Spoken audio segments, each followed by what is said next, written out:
Happy New Year, everyone.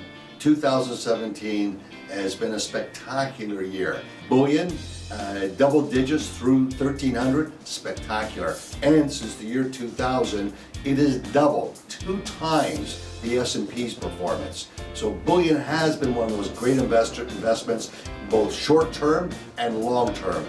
Now, what drives that? Well, there's the fear trade and the love trade. I like to recap the fear trade. The fear trade is predominantly negative real interest rates.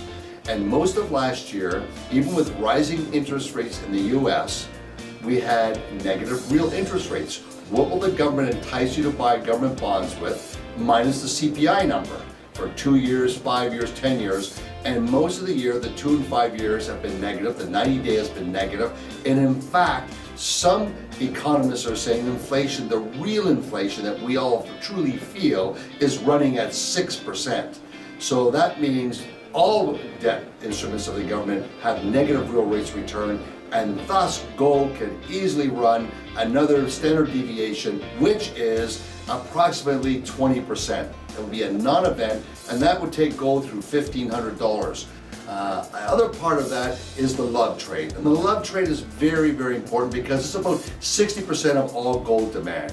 And it's highly correlated to Chindia. And the correlation of rising GDP per capita in those nations and the consumption of gold for gift giving is strong and remains robust. I think it's really important for investors not to be consumed with the negative headline news, but to be consumed with good government policies to promote growth. And in fact, a weaker US dollar is actually very robust for exports and global economic activity.